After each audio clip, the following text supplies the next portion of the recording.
আন্তর্জাতিক ক্রিকেটে আমার অধ্যায় শেষ।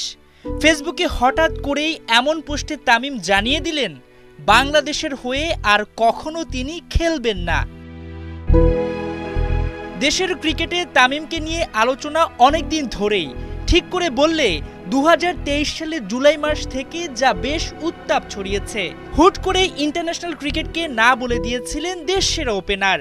কোটি কোটি ভক্ত আর তৎকালীন প্রধানমন্ত্রীর অনুরোধে ঠিক পরদিনই ক্রিকেটে ফেরার ঘোষণা দেন তিনি।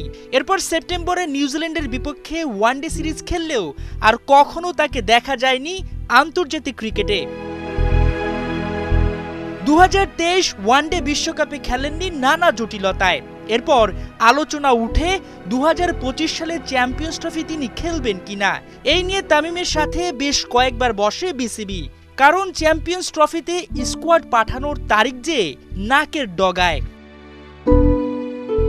টাইগার কাপ্তান নাজমুল শান্ত, সাকিব, তামিম দুই বড় ভাইকে দলে চেয়েছিলেন। বিসিবি তামিমের চ্যাম্পিয়ন্স ট্রফিতে খেলার বিষয়টা নিশ্চিত করতে না পারলেও তামিম ঠিকই ফেসবুক পোস্টে না জানিয়ে দিলেন।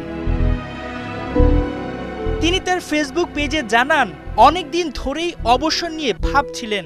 সামনে চ্যাম্পিয়ন্স ট্রফির মতো বড় একটি আসর থাকায় তামিম চাননি তাকে ঘিরে আলোচনা হোক এবং দলের মনোযোগ ব্যাহত হোক। অবশ্য এই চাওয়া আজকাল থেকে নয়। তাকে নিয়ে যাতে জল ঘোলা না হয় সেজন্য অনেক আগে নিজেকে বিসিবির কেন্দ্রীয় চুক্তি থেকে সরিয়ে নিয়েছিলেন, যা পোস্টে স্পষ্ট করেন তামিম। এর বাইরে তামিম তুলে ধরেন কেন তিনি অবসর নিতে এত সময় নিয়েছেন। তিনি মনে করেন অবসর নেওয়া বা খেলা চালিয়ে যাওয়ার সিদ্ধান্ত একজন ক্রিকেটার বা যে কোনো পেশাদার ক্রীড়াবিদের নিজের অধিকার। তামিম নিজেকে সময় দিয়েছেন এবং মনে হয়েছে অবসর নেয়ার সময়টা এখনই উপযুক্ত। তবে এখানেই থামেননি তামিম। কৃতজ্ঞতা জানিয়েছেন অধিনায়ক নাজমুল হোসেন শান্ত ও নির্বাচক কমিটিকে, যারা ড্যাশিং ওপেনারকে ফেরার জন্য বারবার আলোচনা করেছেন।